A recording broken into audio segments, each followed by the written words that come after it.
Good evening, everybody. Welcome to the webinar. It is Monday, March 14th, 2016. And tonight's webinar combines the idea, a couple of concepts, or really overlapping concepts. I'm going to talk first of all about a model called the drama triangle. And then I'm going to talk about a paper that was written based on the drama triangle that I think gives us some insight into the roles that we play in our relationships, gives us some insight into the differences but similarities that these different rigid roles have with each other, and then how to get out of it, and how to develop a more authentic, honest, aware sense of self in our relationship. So with that preamble, let me get right into it. Tonight we're starting off with the drama triangle. And the drama triangle is a simple model. In fact, I'll go to the second slide to give you the model. It has three basic roles in the drama triangle, and they are the persecutor, rescuer, and victim. And these are based on scripts of roles that we learned from our family of origin, oftentimes associated with messages like don't feel, and it's not okay to feel uncomfortable or certain emotions. And so to do that, to ward those feelings off, we develop these rigid roles to prevent ourselves from feeling it. It also is a way to dispel or get rid of guilt and shame, and to make it an outside problem instead of an inside problem, something that we need to work through. It's the way that the rules and the roles define the way that we're allowed to interact with each other. And so that's what's inherent in these things, is there are certain rules and roles that they play. And the purpose is, like I said, it creates a sense of powerlessness, and that's the benefit, right? Because if I'm powerless, right, if I can't do anything, then there's no work for me to do. It's happening to me, right? I get rid of the responsibility of my own journey, of my own work. I love what one of the narrators says in the film Finding Joe, when he said that to become a hero of one's life, one has to stop becoming a victim to one's life. And I think that's that heroic journey that Joseph Campbell talked about, is letting go of the victim stance and getting rid of phrases like I can't, I have no choice, I had to, they made me, things like that. It prevents equality. So it gives people different levels of power. And again, with that, there is this victimness to it, right? With these different levels of hierarchy, then I'm not fully responsible for my own life. Somebody else is responsible for it. And if I'm the one looking down, then I can blame them also for things. So it prevents equality. Like I said, it externalizes responsibility and guilt. It masks vulnerability, authenticity, and spontaneity. Flexibility is another word I put in there, with rigidness and reactiveness. So those are kind of the opposites of it. If we talk about getting out of the drama triangle, we talk about living authentically, being vulnerable, telling our truth, having spontaneous, flexible responses to situations, responses that come from the prefrontal cortex, from that higher level of thinking, responses that come from a place that's away from fear and shame and guilt and trauma. So that's the way out of it. That's the opposite of it. Like I already showed you this simple diagram, and notice that the high and the low positions, right? The victim, at least on the outside, classically has less power, and the others have a one-up position. The persecutor is the one pointing the finger down, and the rescuer is the knight in shining armor, the one who's rescuing the helpless, defective victim in this sense. And remember, I'm not talking about victim in terms of there is such a thing as being a victim to a crime or a victim in a certain incident. That's not it. This is a role, a psychological way of viewing yourself that keeps you limited, right? It keeps you in a story that's not true. So I'll talk about the three different roles, and then I'll talk about an idea about gateways into them and some common thoughts that go along with this. And what you'll notice, like I said, is you'll notice some similarities. And I think that's important because persecutors and rescuers don't like to see themselves as victim, but they all have an element of victimhood in them. The persecutor is the blamer. They set strict limits. It's often arbitrary and autocratic, very critical, right? They're very clear about the other person's problems and faults. And not only do they create that story, buy into that story, and try to sell that story to the victim, but they also, they weed out or filter out information that doesn't fit the story, and they focus attention on fitting the story. For example, in the book by the Arbinger Institute, they talk about this idea. That's the excuse me, I'm forgetting the name of it. The Anatomy of Peace. They talk about this idea because what happens is if I need to see you as a broken person, I'm going to create scenarios that actually feed into that, right? I'm going to find ways. In Leadership and Self-Deception, the sequel to the Anatomy of Peace, they give a story, an example of where a son comes home just 1 minute before his curfew. And the father, who's playing the persecutor role, goes after him and says, you took a risk, right? Even though the son was on time, it was only 1 minute before this curfew, he still had to fit his son's behavior into the story that he had created and was selling to his son. They keep the victim oppressed. It's activated and driven by anger. The persecutor often has an angry, agitated, rageful type of presentation. They definitely avoid self-evaluation. And this is an important thing for all of us parents to look into. Are we willing to say, look, I'm a part of this problem. I'm a part of this dance. That's going to be one of the questions that helps all of us get out of these patterns, is do we have enough ego strength? Do we have enough serenity, confidence, self-awareness, self-esteem to be able to say, I have some part in this dance? And so often, when parents begin this process, they will say to me, why do I need to do work? This is not my problem. It's their problem, right? That's oftentimes very from a place that's just unenlightened or ignorant, right? Uneducated. That's their part. And then as they do a little bit of this work, they go through a phase where they start to see their participation in the dynamic. And that oftentimes leads to a depression or a guilt or an anger. And then, of course, as they move through that, they get to a very liberated place that many of you are experiencing or have experienced, where they can say, yes, I have been a part of this dance with my child and with others in my life, and now I know what my work is. And now I'm liberated from being a victim to it. So it's activated by anger. It's rigid and autocratic, like I said. Avoiding self-evaluations. Doesn't own his or her part. When hurt or overwhelmed, they call names or accuse others of fault. They don't talk in terms of I statements. I feel, I think, this is what's going on for me. It is, you're a jerk, you're a loser, you're selfish. I love that phrase, you're selfish. You're selfish is the phrase that people use when they're hurt by us or feel rejected by us, or we're too much for them, right? I try never with my clients, never with my family, I try never to use the word, the phrase you're selfish, because it has no meaning. And if somebody really was being selfish, it would be from a compromised and hurt and wounded place, and to shame them about it wouldn't be the solution, wouldn't be the healing.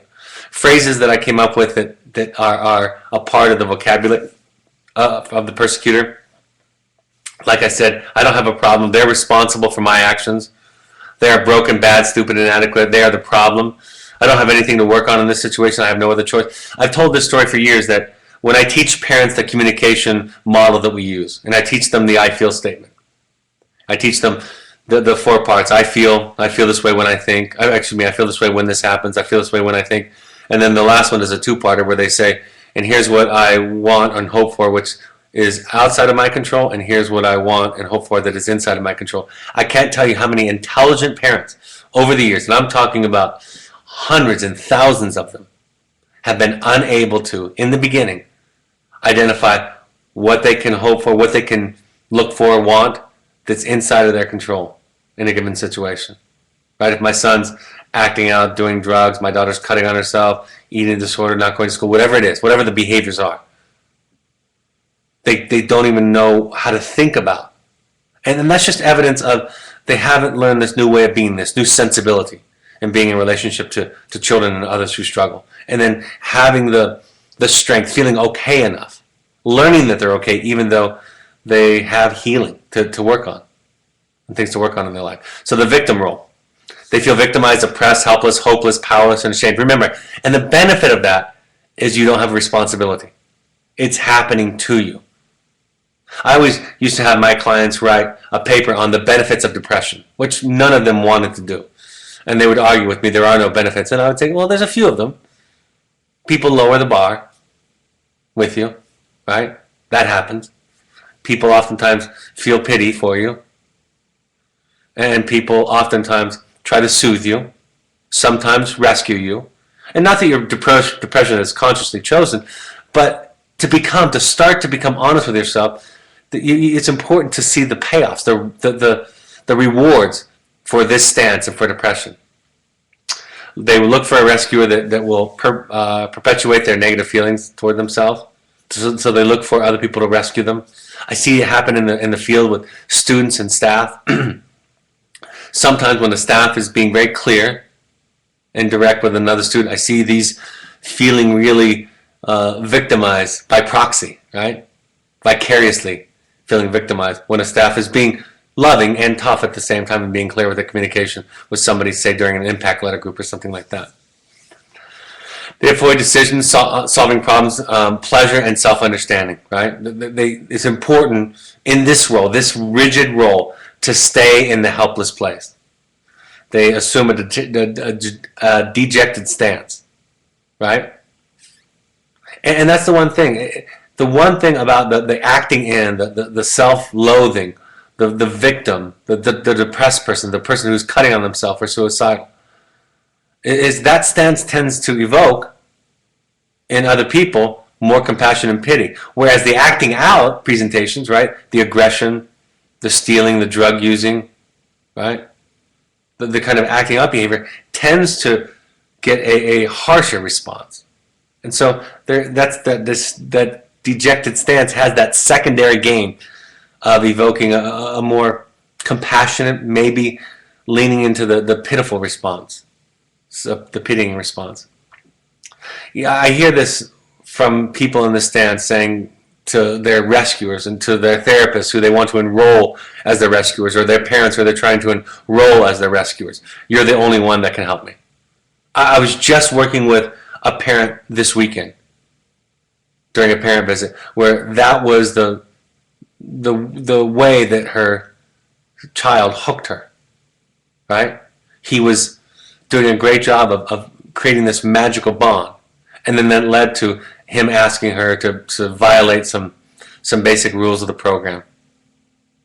And then she was asked by him to keep the secret, to not tell the therapist. So there's an induction that the victim does with the rescuer. Phrases like, they abandoned me, you don't love me, if you don't agree with me, give me what I want, I won't feel loved. I hear clients in the field say that all the time to their parents. If you don't do X, Y, or Z, you don't love me, right? Or you don't get me, you don't understand me even. And I would often say to my clients, I would say, so how can your parents demonstrate that they understand you other than just agreeing with you and giving you what they want? Because if that's the only way, then you might be at an impasse with them. Because it's possible to understand somebody and still not want to give them what they're asking for. That's possible. But again, the victim plays on that emotional vulnerability in the rescuing parent, in the rescuing relationship. They made me, I had no choice. You're going to notice this on all the slides when I go through these 3 roles. All of them have the I had no choice. That's why in the impact letter instructions that you got when your child was first in our program, it says, own the responsibility for sending your child. I can't tell you how many parents write in that opening paragraph without being coached. They write, I had no choice other than, right? I had no choice other than to send you to evoke. And I think what you mean is, I felt compelled. It was important to me. The decision was clear for me. But it's okay to say, I chose to send you there, right? That we always have a choice in a situation. We might not have all the freedom, but we always get to choose something. The rescuer position. Rescues when really doesn't want to, right? There's this conflict, right? There's a resentment that's underlying it. And at least, I'll talk about this, it comes with a lot of emotional strings attached. There's a lot of guilt if they don't rescue. You know when you're doing something out of guilt that you're setting yourself up for resentment, right? You're not doing it from... That's people always ask me about what's the difference between rescuing and codependency and love. Well, love doesn't come with strings attached. It doesn't come from a sense of guilt. It comes from, love by definition is a gift. It is a giving and a letting go and an honesty and a clarity. But rescuing comes with that guilt and those strings. It tends to keep the victim in the dependent state. That's when we talk to our staff and we talk to our parents about what can they do. You're always asking yourself, is this something they can do on their own? You can't give yourself a hug. You really can't. So if somebody asks for a hug, you give it to them. But if somebody asks you to do something that they can do, maybe with some great effort on their own, then it's okay to let them do it. right? It's okay not to participate in the reinforcement of the helplessness. There's an expectation to fail in rescue attempts, right? There's a certain kind of pessimism with it, again, because again they're trying to control something, and there's a part of it that they want it to fail to keep them in that pattern of the one that is being depended on. Marshmallow, blown by the wind personality, right? It's easy. All of us have some of these, and so it's easy to. I was talking to a parent recently, and we were going over some skills, some tools, some responses for his child. And I said at the end of the call, "You're going to forget this. It's okay. This is new, and you'll forget this." And he said to me, "I'm taking notes to remind." And I said, "That's good. That can be helpful, and it's okay if you'll forget it. And then we'll talk again next week." And then you'll forget it again. Then we'll talk again. Then you'll see your child, and then you'll forget it for sure. And then we'll talk again, and you'll begin to learn it. Right? That's what happens with this stuff. Because we start, it starts to become internalized. It starts to become core to us. Not something we've borrowed, that we're trying, right? That we're practicing, but it starts to become part of us. And then the other, capital O, the other doesn't knock us off the space where we stand, the place where we stand. We know who we are. The core belief of the rescuer is that my needs are not important and self-care is selfish. I'm going to talk about this with parenting because it's especially dangerous and toxic for parents to have that. That's why in my book, I talk about how the trap of selfless parenting. It often leads to a martyr role, and they are horrible at asking for help. The rescuer will say things like, "I don't need anything. As a parent, I've always done everything out of love." When I hear a parent say that to a child or to me about a child, I cringe because that's impossible. And it suggests that the child has no legitimate right to be hurt or angry or sad with you. And if they are, they're bad. Something's wrong with them. They're betraying you. They're dishonoring you. They're not loving you. So we can say, I try to do that. I try to do it from a place of love, and sometimes I fail. Sometimes I'm not clear. Sometimes I do things to take care of myself. Rescuers often will talk about how love cures them. Love is the fuel, but it's not the steering wheel. Right? And love, when it is the fuel, encourages us to do courageous, difficult, heroic, painful, scary, uncomfortable things. If that's true, then love can contribute to a cure. But the act of loving on somebody is not the entire picture, of course. And it's really not about curing them in a sense. It's about finding your authenticity, presenting that to the other, and then letting go of attachment. Of course they are struggling and can't make it. Look at what has happened to them. This is when empathy robs accountability, right? I hear parents say, I divorced, I yelled at them, I worked too much. And my response is, those are things to work on. Those are things you can be accountable for. Those are things that you can acknowledge, even write about to your child. And it's okay to say, in a very gentle, loving, patient, not right away way to the child to say, now what are you going to do about it?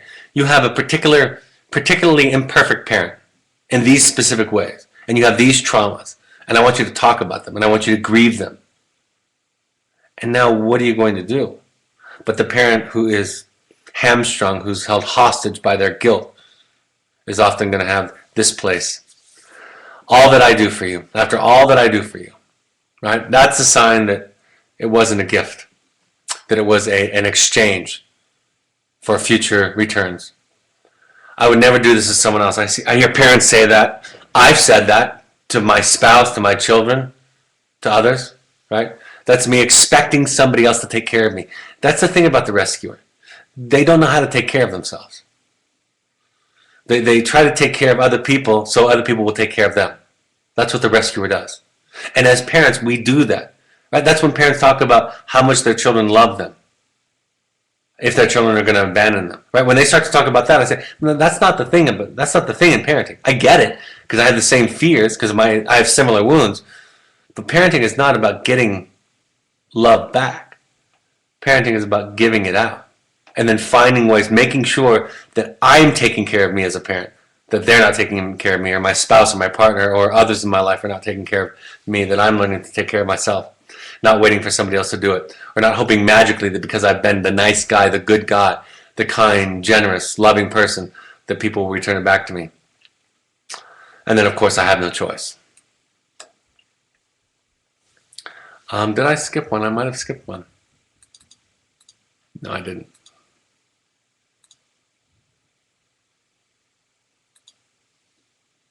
Just goes so fast. So this is an article from Lynn Forrest. I would encourage you to Google it. It's a great article. It's about 10 pages long, and where she goes through, talks about the drama triangle, and then writes about it. And so I'm going to share her concepts, her ideas. These three roles are actually all victim stances, blaming others for the role that they assume. Right? The persecutor has to be a victim to justify his or her attacks on other people. Right?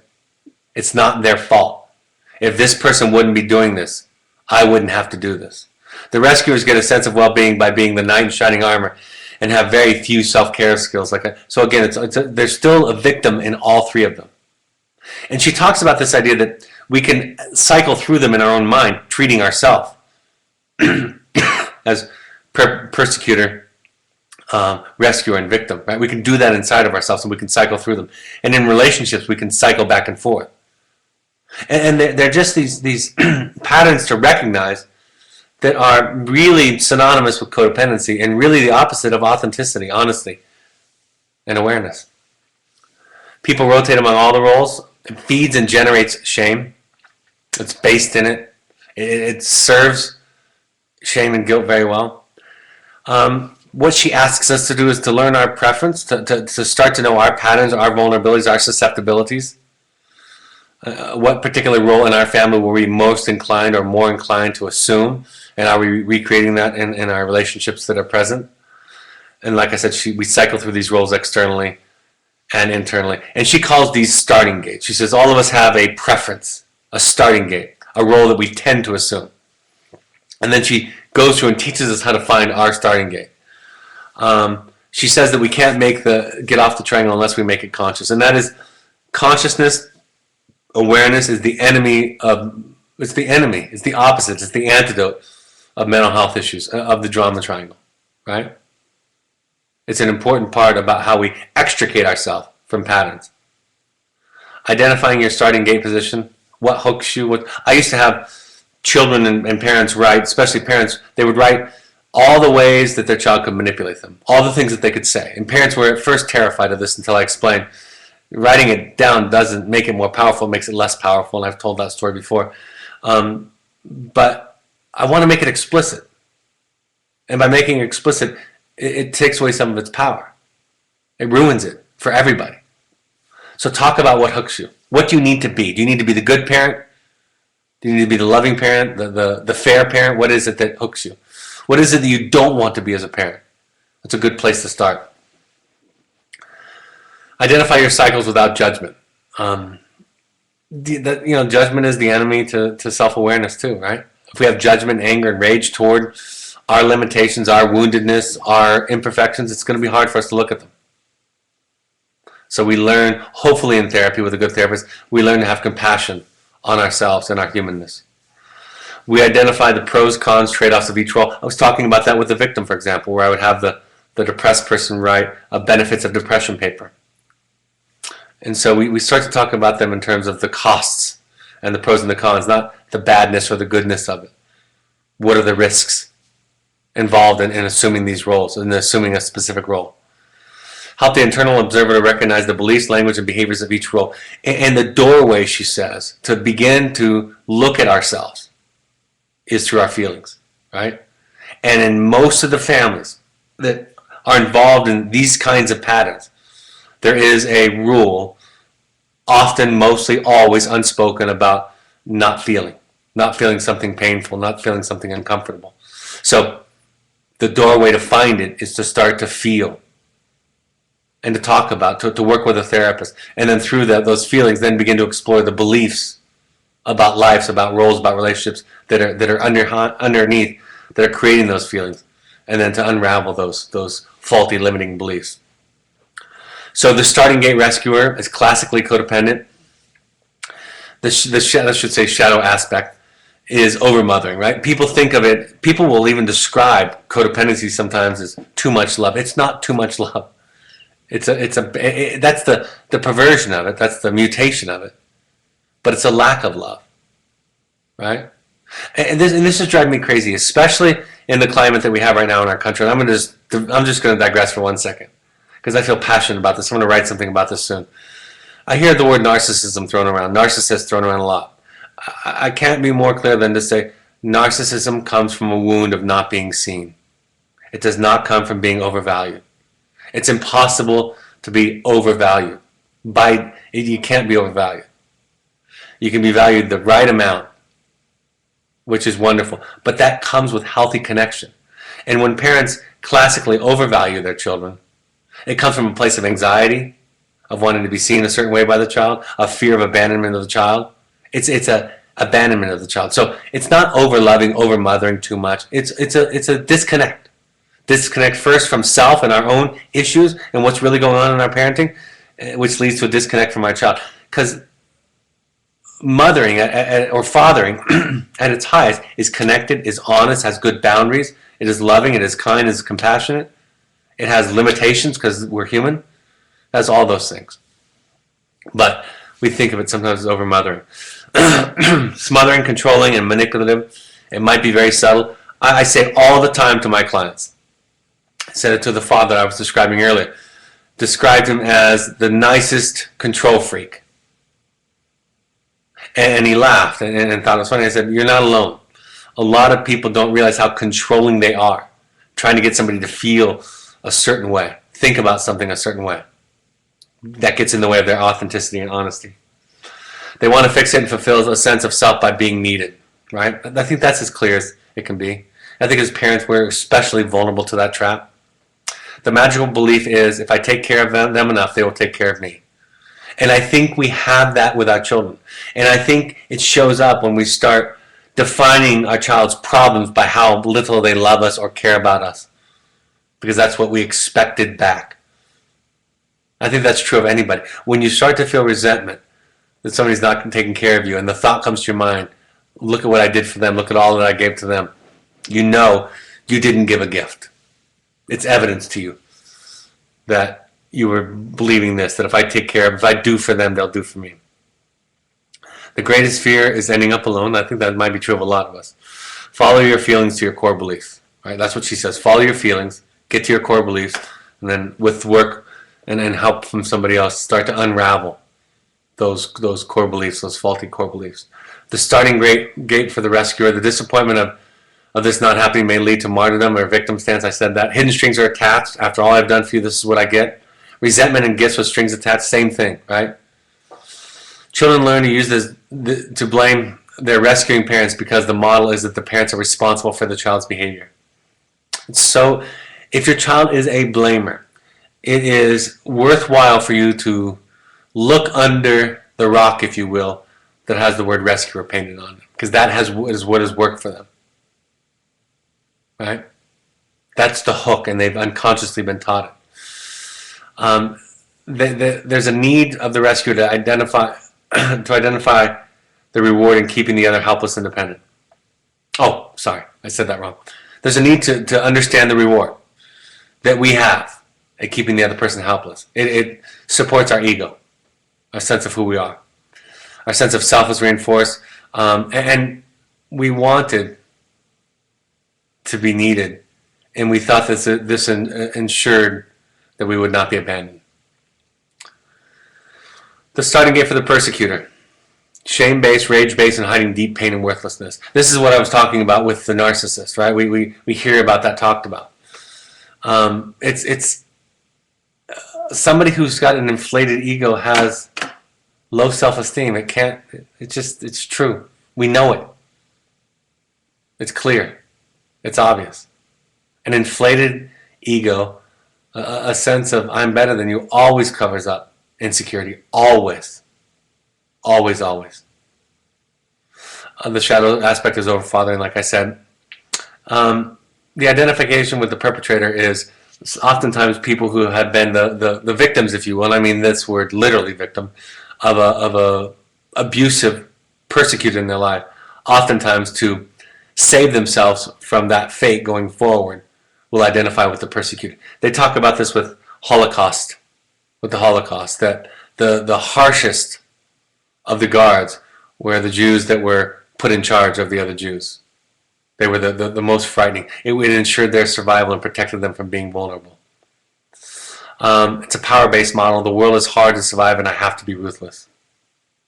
Rather than nurturing and directing, reinforcing and disciplining, using brute force. Right? It's about control.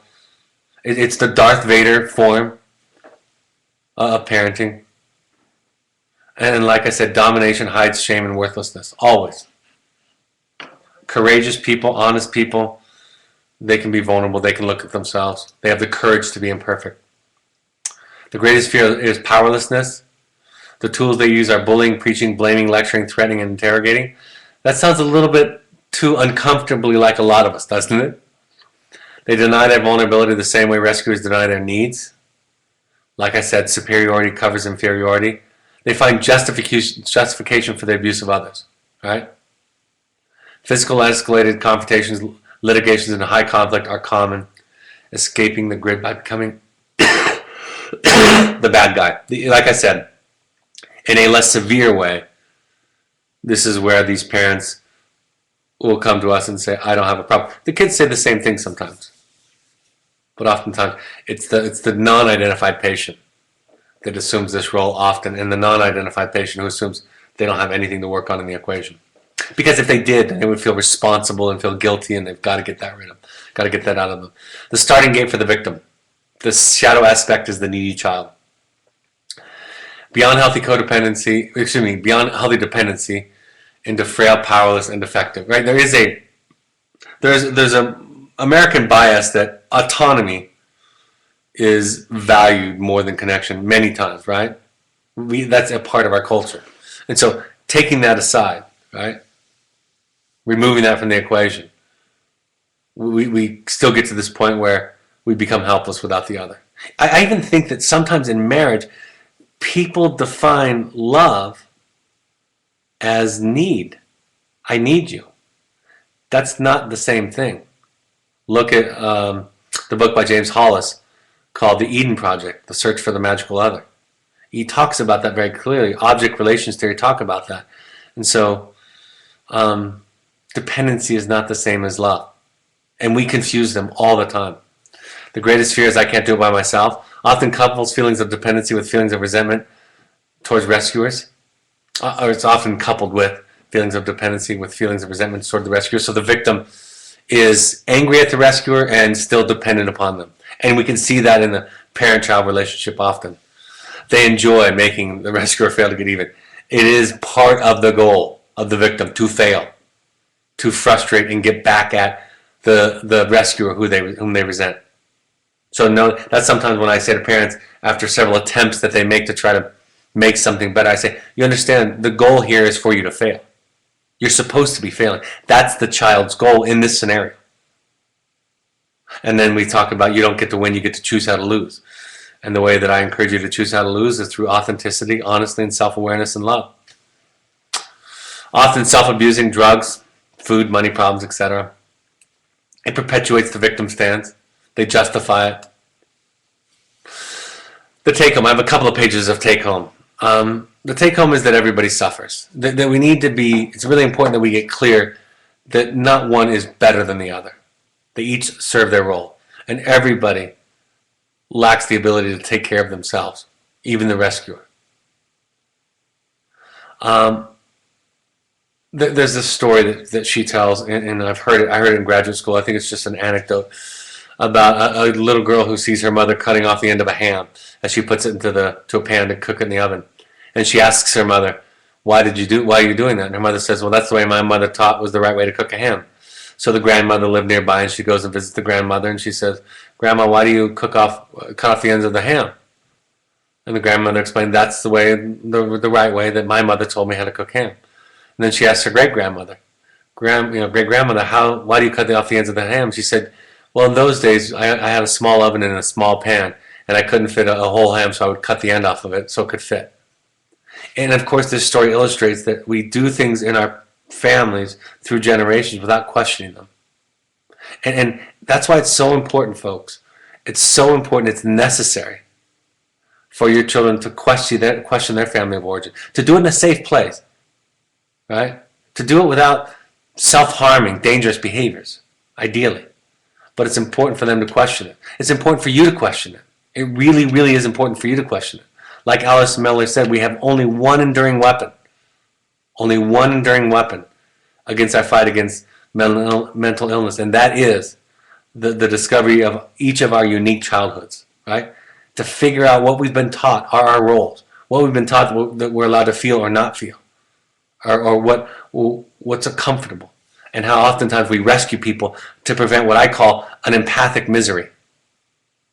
And learning to value pain and difficulty. Even Lynn says in this article, even begin to celebrate difficult emotion.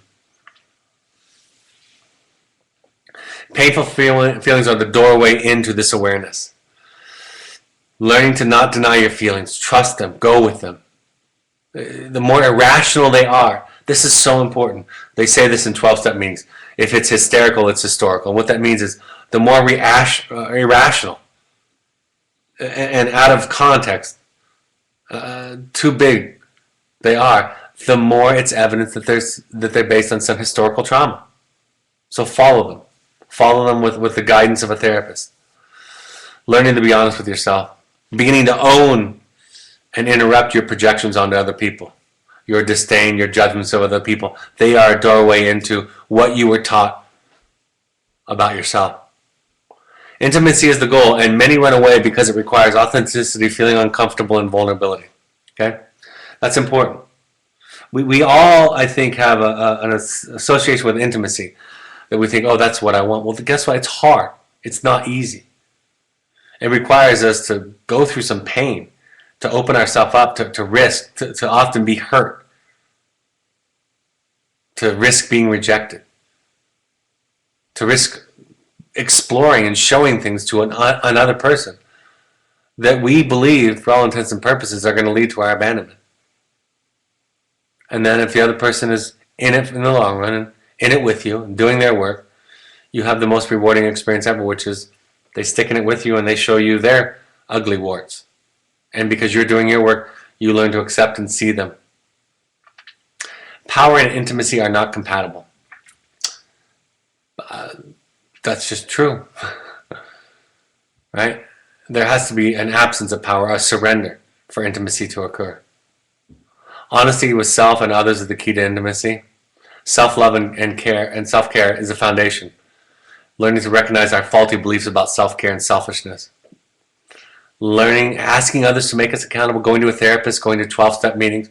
Go to your 12-step meetings. Go to your Codependence Anonymous, your Al-Anon meetings. If you have substance use issues, go to the 12-step meetings for those. And find somebody to help you be accountable. Not in a harsh, judgmental way, but to ask you questions. To ask you to ask yourself difficult questions. Learn to negotiate boundaries. Not sacrificing core beliefs and what you need, but how can I negotiate boundaries and still maintain my core, my truth. First of all, she says, you have to find your truth. Second of all, she says, you learn to speak your truth. And then learning to treat others as an end, not a means to an end.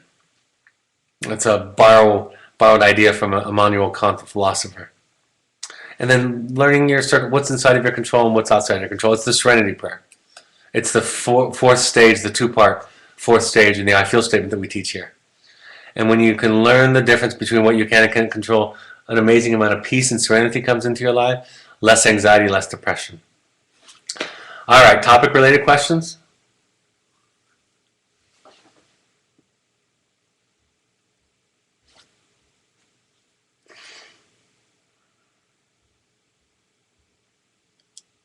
No questions yet. I'll go to the questions in just a second. Let me run over a couple of slides. I have a question or favor to ask of the group too. So here's our intensives and workshops coming up. We have the Finding You workshop. That's for any adult, any age, parent or not. That's April 11th through 14th. I'll be running that one in Park City, Utah. There are the Entrada Parent Workshops. We'd like all parents, current parents, to go to at least one of those if they can. The ones on the right are deeper, personal, small group work. The ones on the left are multi-family, multi-parent, psychoeducational. and some wonderful experience work also. There are the emails there. Parent support groups who have one in New York coming up. I'll be in Houston on Wednesday at that address. If any of you are near there, love to have you. And then in Chicago next month, we've changed the location to the Marriott Courtyard Chicago Highland Park, Northbrook. I don't think that's the right. I know it's on Lake Cook Road, but I think I wrote down the address wrong. But that's the one it is. Email Stephanie@evoketherapy.com for more information. Our Pursuits program is our non-clinical high adventure program for young adults and families. 1, 7, 14, and 28-day adventure trips. We want all families to go to 6 of these meetings while their children are with us. No exceptions. Follow us on social media for inspirational quotes, stories, pictures, and announcements. Here's a copy of my book. It's out on paperback now. What I was going to ask you, if any of you would like to go to Amazon and give a review of my book. I'm about 10 away from 50. When you get to 50, they start to promote it more. So if any of you have enjoyed it, got something out of it, even have a critique about it, I'd love to have you go to Amazon and give a review there if you haven't yet. Thank you. That would be helpful and good feedback for me. Go to the Parent Alumni Foundation book page to buy books at the same price as on the regular Amazon, but a percentage of it goes to charity to help children who can't afford treatment. All right. Any questions before I wrap up, Stephanie? Still no questions. I must have done such a good job of explaining it. Now I put on here Monday, March 17th. So I just transposed the Monday and the Wednesday. This is Thursday, March 17th. When I get back from Houston, I'll be doing a webinar on parenting from the inside out. I'm redoing all the webinars under the Evoke logo, of course. And Parenting from the Inside Out is one of my favorite books, one of my top 3 books of all time for parents. And I'll be going over that book on Thursday, March 17th at 7 p.m. Mountain Time. And that should be Mountain Daylight Time, not Mountain Standard Time. Not that anyone's paying attention to that detail, but... All right, folks, before I wrap up, any questions?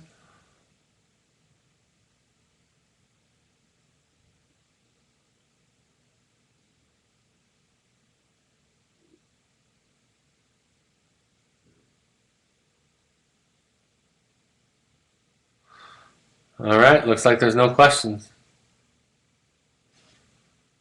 So if there are no questions, I'm going to close it down. Have a great evening. I hope these points of contact are helpful, and I will talk to all of you Thursday night at 7 p.m. Mountain Time. Take care. Bye-bye.